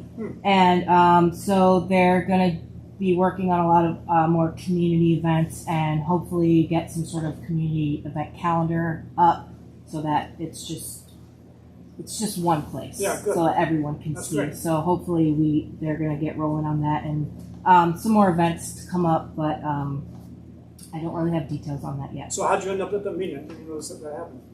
Buffy asked me to go. Oh, all right, nice. So I went. That's And I'm kind of like the village representative, I Yeah, guess. all So right, great. Excellent. yeah. So it was really productive and hopefully we'll have more stuff for you guys All right. next time we meet. And you did not do a vote for the minutes approval. Oh. So I do Let's do that. hoping you do that. Did the board get a chance to review the minutes from last meeting? Yes. Any questions or comments or corrections? No. Can I get a motion to accept those minutes? I'll make that motion. In a second? Second. All those in favor? Aye. Thank you. That's all I have for corrections. All right, good. Yep. Oh, building permits, anything you hear? So it's starting to pick up again. As you can see, we had 8 building permits issued. We got $810 fees collected. The planning board, I believe they have a meeting next week for an accessory apartment on Franklin, and they will have a future meeting for the Bennett Park project, which we did get some plans for. All right, fine. And I'm not sure about ZBA, but I do believe both those meetings will, they will have to see Require ZBA. ZBA. Yeah. All right. And then Kristen is engaged. She's all up to speed now. That's great. As far as I know. Yep. All right, good. Any questions regarding the building report? All right, let's go to old business. So the first item here is reviewing the vehicle and traffic law that we're proposing to make an update to. Now, I sent you all a bid response I got from a traffic engineering group that was recommended to us by Josh. It's for $6,800. Have you all had a chance to look at that proposal? Yes. So as I go through it, I don't know if we really need to spend that money on this because let me just go through the issues that we've been talking about. There was a concern with putting a traffic sign at Russell Knowles going into Front Street. I thought we came to agreement to replace the red stop sign with a yield sign. And was that to everyone's satisfaction? I guess, Peter, you would raise the issue there. Are you satisfied with that? There's no sign. There's no sign. No The initial proposal was put a stop sign there. And what we agreed to do was instead of a stop sign, put a yield sign. Is that acceptable? I still don't see the point in these new signs. I mean, unless, the fire department or the police department have responded to some. Well, Officer Witt, who's not here, so I'll speak for him, he said that he would like there to be a traffic control sign there that allows them to then enforce any traffic violations that occur or accidents that occur. I mean, it seems to me we have enough rules on the books that we're not enforcing already. There was 18 cars when Bob tried to plow. So to put more work on the overburdened police department for areas No, that it was actually Jared who suggested that, Suggested what? based on that, Oh, yeah, okay. his experience there. you know, again, like we have things on the book that we're not enforcing now. Well, So that's the thing, we should make sure we've got the right level of enforcement. I just don't see that there's an issue there. So I mean, you know, if the board wants to progress on this, I understand. But All right, let me just go through the rest of them. We had an issue with putting a stop sign at the Washington Avenue at the intersection with Church. And we had a meeting, Pat, myself, Jared, and Bob went there. And initially I was wanting to reduce the scope, what do you call it, the sweep of the road. When we met, Pat pointed out that there's two, I think, drains there that actually border the current sweep. And you really can't take those out of service. So that place to stay. Plus, you wanted to keep it there anyway, just for the sake of buses and trailers. Yeah. If you don't make that turn. So what we thought we agreed was we would not change the sweep. We would put a solid bar across half of the road there, try to encourage cars when they get there, to stop if they're turning left. But for cars who are coming from Church, from the high school, not to cut in back of the cars who are sitting there waiting to make the turn, which has been a complaint from others. Now, are you satisfied with that as a process to go forward? And Bob? Yeah, we just, like I said, we can't get it done until Yeah. we're not painting right now. All right, so the next issue was the opposite side of the street parking on Alden, which according to Skip, we've done before. And I would just like to get this out to the public and have a public hearing on this to see what is the feedback from people like Brian or somebody he can talk to his neighbors and Mary Alex to see what the feedback is going to be there. And I would contact the superintendent of the school and make sure that she was aware of what we're planning to do, and if she has any problems, to be part of the discussion next month. I think that'd be a better forum for us to do and just try it out. No parking on Elm, based on Officer Witt's looking at the situation.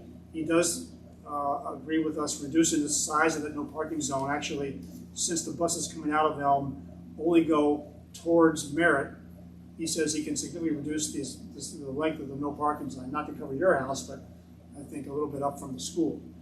And so that actually embedded in the current version of the code. We put a weight limit on Harts Village, just like we have on 9 Partners, which was a recommendation to keep the trucks out of there as much as possible. And we did want to codify the 10-minute parking spots. And as I go through those issues, I think I just don't know that we need a traffic engineer to come and do a sizing of, vehicle traffic and that kind of thing. I'm sorry? For 6,800. Yeah, so that's where I'm at. Any discussion about that? I don't think we need it either myself. Okay. Is everybody okay with that? So with that, I would like to make a motion that we proceed to pass the resolution to go to a public hearing for this traffic. Introduce the local law. Introduce local law. And schedule a public hearing. So any questions, issues with that? Yeah.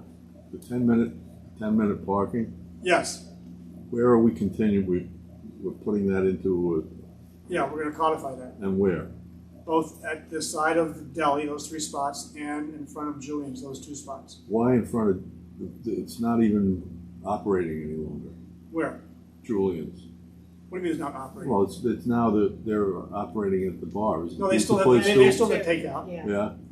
The reason for the 3 spots there by the deli was for takeout, for people just hopping out to get something and going back in the car. Because that's one of the places that people are parking overnight. Oh, okay, well, that's fine. So, I mean, Well, the issue now is it's not codified, so you can't ticket them, or you can, but it doesn't mean anything to the courts. And we should codify that. Now, questions did come up about those 3 spots by the side of the deli. I think we've addressed this before. We can't put a sign up, in the blacktop or in the concrete or something to designate this. but. Well, I'd like that to be a consideration because just the painting It's on the street. People don't even observe the yellow. We get people parking in the yellow. It's not. It's the same thing we were saying. Yeah. You can put all the signs. It's going to be Sign City instead of Tree City, and I just don't think there's a need for them I there. don't think so either. No. You've got the, you've And like got- it's so hard to enforce 10 minutes. It Especially is. with that You're sign. right. With that sign, like, what's Jared gonna sit there? Wait 10 minutes and then time that? I mean, if they're there 12 minutes, you're not gonna write them a ticket. No, you're not. I mean, basically, it's more those spots are for the people who are honest and say, okay, I should get out of here. But the people who don't want to move, you probably, Well, that's the advantage of codifying this thing, because then you can write a ticket. well, But right now, the way it exists, it's kind of like, please. We yeah. can't really enforce it. Putting this on, I don't know. It can be done. It's not nothing's impossible. But I just don't know if it's something else we need. Well, remember that this is a request from the MBA, and it wasn't just for the deli, but for those businesses around there. There's a coffee shop across the street. Even Babette said it would be nice, for someone who could run up from her place, but versus trying to find a spot in front of her place. So there was, MBA interest in having this done. And I think, I don't know if I'm speaking out of turn, but I think it needs to be enforced against certain people who do it repeatedly, who park there all the day repeatedly. Yeah. Well, again, once we got this in the law, we could actually, motivate the police to do that. Right now, they're kind of hamstrung. Just want to insert, I think parking is extremely limited in the village. We don't have a lot of alternatives. And places like the deli now, where someone orders a pizza and wants just to come into town to pick up a pizza and has literally no place to park, it's a problem. I've had people say, I'm gonna stop ordering pizza from the deli because I can't get anywhere to pick it up. And, it's, I think if they're asking a reasonable 10-minute, then we do the best we can to enforce it. It's not gonna be perfect, but if we have chronic people parking there, Jared will know who they are, because you'll see the same car day after day being there for extended periods of time, and we'll enforce it. Let me tell you, if we put the law in place and it doesn't, become a problem, then we'll go change the law again. But let's put it in place and see what happens. That's my mindset. Listen to the public. Yeah, Everybody right. else. So with that, I'd like to introduce the local law and see if we can get the board's vote on this. So what do I need to do? Just make a motion to adopt the resolution of introduction for what I label local law number 1 of 2023, amending the village vehicle and traffic law. All right, so I'll make the motion. Can I get a second? Second.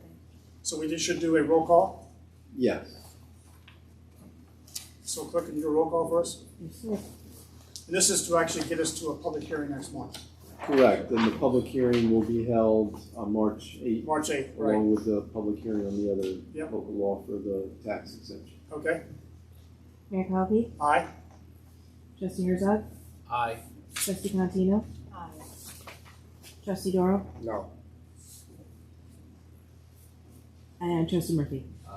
Okay.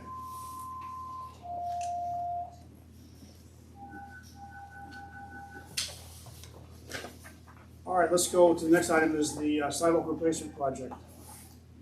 Mike, can you do something on that? Yeah. As I reported at the January 11th village board meeting, the preparation work for phase 1 for our CDBG sidewalk project covering the south side of Franklin Avenue from Front Street to just beyond the Flora shop is being done by Rennie Engineering, which Rennie Engineering just finished the prep work for our bid proposal package and the second survey area covering phase 2 by Brian Houston. Rennie Engineering expects to send all materials to the state DOT for approval in the next week. Once that review and state DOT approval is completed, the village can put phase 1 project out for bids. We hope that can happen in April, so the village can have construction start by the summer of 2023. The village applied for CDBG funds for to the county in December of 22 for phase 2, which is sidewalk repairs from the south side of Church Street to Friendly Lane, and we await their decision of grant funding to determine if the village can possibly combine both phase 1 and phase 2 projects for the 2023 completion. where we are. Any update from what we should hear about the second request? You mean in terms of the grant proposal? Yeah, when they're gonna tell us whether our grant was accepted or not? That's kind of a difficult thing to answer because it really depends on too many things. A, did the federal government actually approve enough block grant funds, because it's coming from federal money for that, so that they're available? The whole 2022 application got messed up by the federal government because they didn't put funds in place until almost the end of the summer, so the county couldn't do the awards. And we just got the contract for that completion For the phase one. for phase one in December of this year, which is a whole year late practically, which is not the county's fault by any stretch. But so I'm saying the same thing could happen with the phase two with the awards, because some of this is out of their hands. It's when Congress acts to make the funds available. All right, so we're still up in the air on whether or not we're gonna get the phase two money anyway. Right, but the county did contact us and say they'd like as many materials as possible sent to the state DOT so they can approve the project. So if we are awarded money, we can actually do that. So they're kind of thinking ahead. No idea whether we'll get a grant approval or not. They certainly can't commit to that. It's a review process that's quite extensive. So, all right, yeah, but we'll keep our fingers crossed. Okay, any questions for Mike? Okay, Peter, short-term rentals. I spoke to someone on the Village of Rhinebeck's village board regarding their law. I sent it around to the board. Trustee Cantino, thanks for your feedback. So I continue to be concerned about short-term rentals, Airbnbs in the village, with a particular focus on non-resident occupied ones. I've heard from local residents, I know Trustee Murphy has as well, and even Legislator Houston, about one particular one on Merritt Avenue, which continues to be a problem. So I think the Rhinebeck law is a good starting point. I don't think we need all of the specifics or details that they have. It might not work for Millbrook, but I think it's a really good start on sort of structuring our... So could you just go over some of the things that you would like to just relax or change from Rhinebeck? So, you know, what they have is they have a maximum number allowed in the village, which is 15 for them. And if they have more than that, they have a public lottery. So we could do something similar. You know, I think an entire village comprised of short-term rentals is not a community at all. It's just people coming in and out, and there's no sense of community. So that's my concern there. And then they also have other limits on days or weeks in a row, and then a certain amount of days per year that it can be a short-term rental. I haven't decided or figured out what the appropriate number is for Millbrook. I think that's up for discussion, and I'd like to hear everyone else's sort of feedback on that. But I think those are important traits to have for the law. And then again, the prohibition or severe restriction on non-owner occupied Airbnbs. So just, you know, a foreign or just an LLC owned that a person buys a house, rents it out all the time in Millbrook. It's not available to address residents' concerns. I think there's only one right now in the village that I'm aware of. I think I've heard that we have in the village 13, is that right? Total short-term rentals, one that's just owned by an LLC that the person doesn't live. Oh, is that right? There's one. Oh, okay. So that's where my concern lies. I don't want to economically impact people who are renting out, you know, garages or basements or guest houses. But I think some regulation and registration of those things, so they're appropriately screened by Ken and they're safe, are all important aspects to have. All right, now I'd gotten from Vicky here the proposed state law, and you looked at it, you responded, and you said that was supposed to be something for people who don't have the wherewithal to go build their own law. Is that true? That's how I read it. I'm not an expert on the state law quite yet, But what? No, you can go. I'm sorry. First of all, you've done so much work on this, and you've done a great job because it's a very knotty issue, and I agree with all, your goals. Let's put it that way. I looked at the state law today, and I too am not an expert, but I think the concern the state has, as expressed in that law, might be a little different. They're coming at it from making sure that the occupants are safer. It's more, fire code, all the stuff that Rhinebeck doesn't really address for people who are in there. And I don't even know if we have the authority actually to regulate them that way. I mean, we can regulate the zoning type concerns that Peter raised and that the Rhinebeck law raises. So again, this is sort of beyond my depth, but I'm looking at the state law as not so much an incursion on what we can do. It clearly says we can do something stricter, but as an adjunct to pursue their goals about making it safe for whoever happens to be staying. So that's sort of how. Yeah. Okay. So Peter, how do you want to proceed on this? Should we just draft something up that we can? I think the board should further discuss, like, especially the kind of the fines, if any.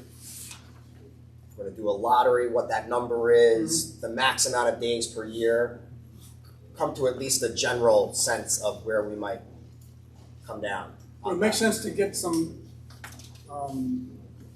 STR owners together and just find out what their issues are, concerns, or at least express to them what our concerns are, and see if we can't start a discussion that way. I mean, I know the town has a working group or a committee that's looking at that. I don't know. I mean, I know you may have met with someone. I talked to them, but do they include people who actually have STRs? I didn't even ask Mike. I think so. No one from the village that I'm aware of, but is on that team. Yeah, okay. Is on that. All right. So what do you think about that? Getting some, operators of short-term rentals together. Do we know who they are? You said there were 13, but how do we know? Well, I said there were 13 based on somebody. Go on Airbnb, that's just one site. If you go on Airbnb, look at Millbrook, you can see, it'll show you a picture of the house, and we can figure it out. So you think everybody's on the platform? Pretty much, yeah. Okay. Although, by the way, I've actually been using it in Airbnb when we go to Atlanta to see our son, and it's interesting to me how whenever I go there, the place I was at last time was never on there. So it must be just those that are actively available that pop up to you when you do a search.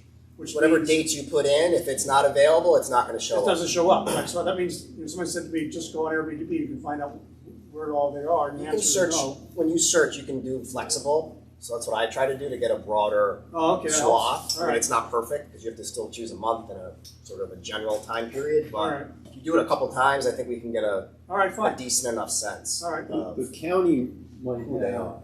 I don't know whether they. The county does know. Well, that's what because they know Dutchess County has a hotel tax. Yeah, all right. So you're required to register with Dutchess County to pay hotel tax for if you're going to Airbnb. Some people do it illegally, but you're supposed to register with Dutchess County and pay hotel tax on the revenue that you get. I thought this company, Granicus, that the county uses ensures that anybody who registers with Airbnb has to identify themselves, yeah. They know, but I don't think. I mean, you can do it without registering with Airbnb. That you can't, correct. You don't know where they are. You Yeah. just know how many or something like that to preserve the privacy of the homeowner. You don't know the address when you just look online. Yeah. But there's pictures. But And you can figure out from the pictures, okay. But Rhinebeck also uses that Granicus service. All right. You might want to check with NICOM on something like this because every, all the villages and cities in New York State are dealing with this issue. And, NICOM sometimes will have draft local law that they'll share. Well, let me tell you, this came up at the meeting last night of mayors and supervisors for the county, and it was asked that anyone who's got a bill, a law on the books today to send those out there. So I've gotten, I think, 4 or 5.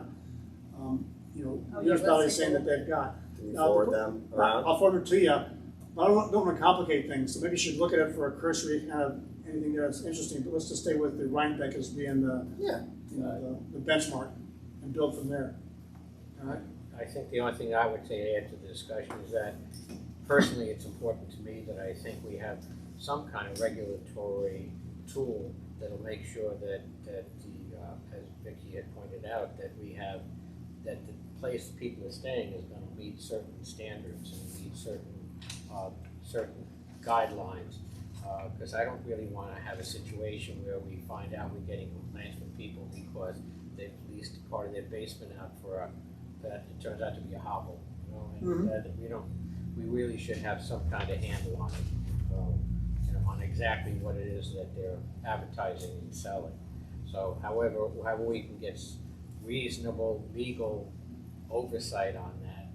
I know Ken's got a big job and he doesn't need any more work, but essentially I'd like to make sure that these places are safe and safe environments. Typically with the local laws, I don't know whether Rhinebeck has it or not, but they require a permit from the municipality, and that's how you regulate it. To get the permit, you've got to have, just like with, any building permit, you've got to meet the code requirements. I'd like to have something that would then, therefore, if you're going to put on a permit basis, that there's a schedule for inspections, whether it's an annual inspection, it's whatever we think is reasonable to be able to make sure that they're really being looked at. It doesn't turn into someone getting a permit and then going for years unsupervised in any fashion.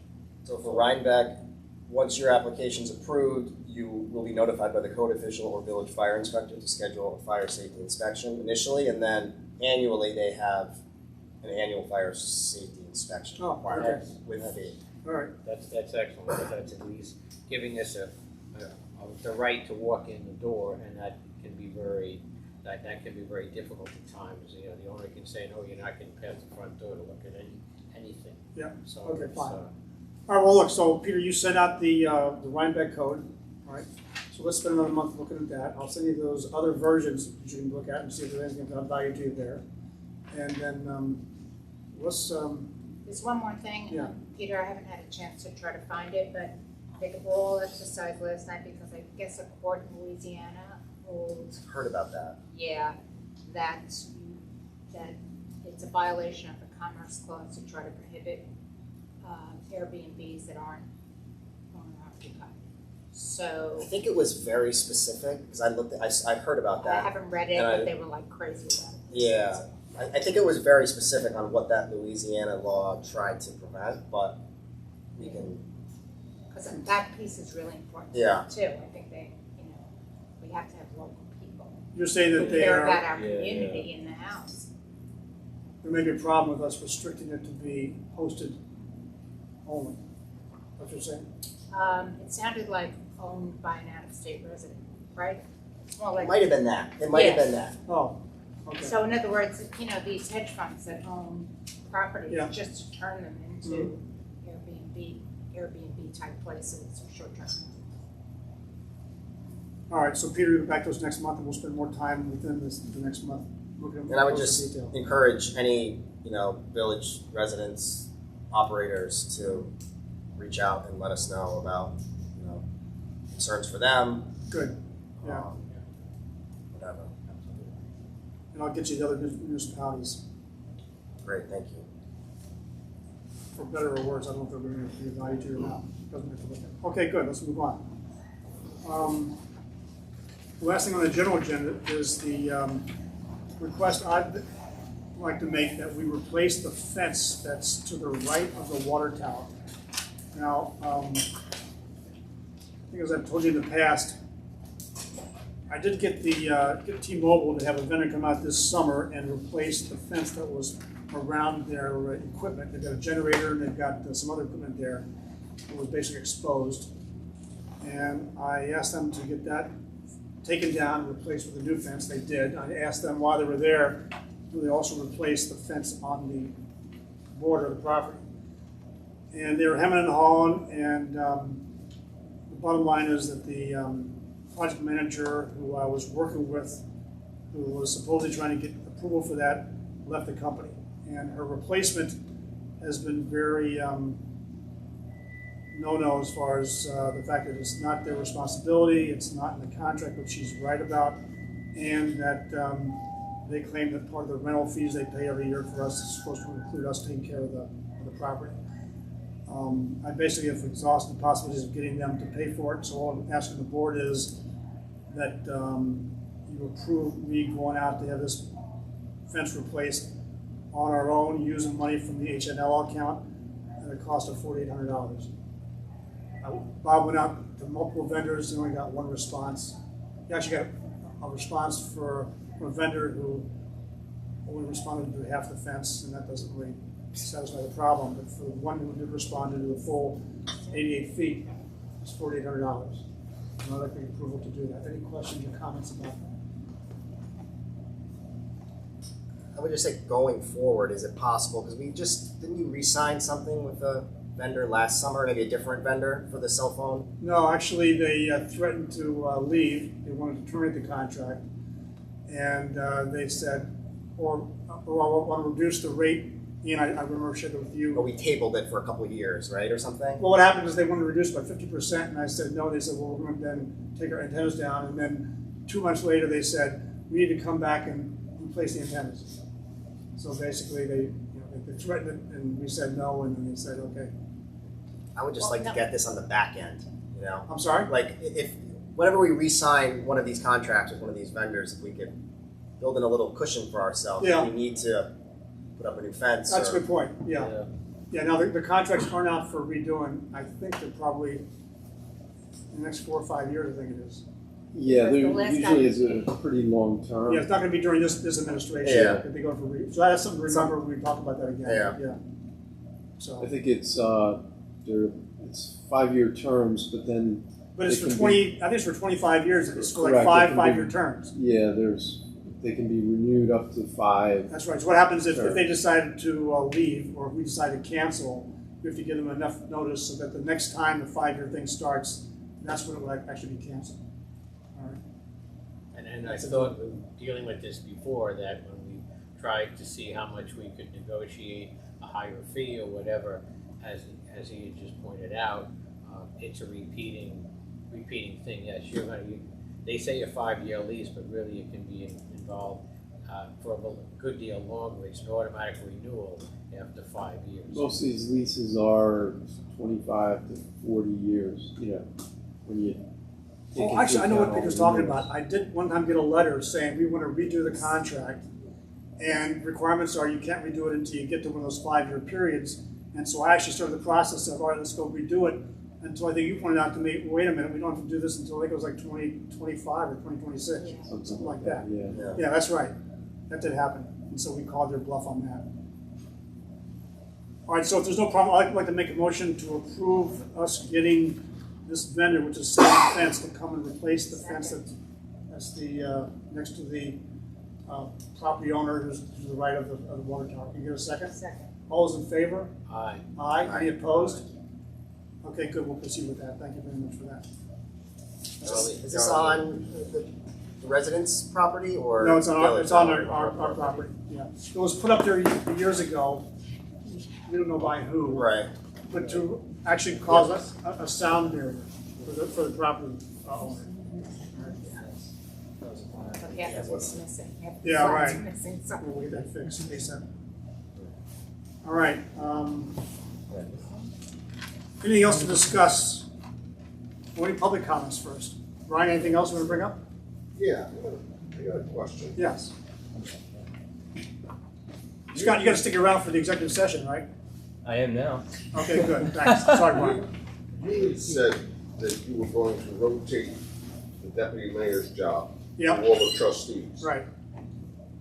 Nothing against Vicky, but you put it back to Vicky. Right. So, Mike, these two gentlemen are more than qualified. You've got a law degree.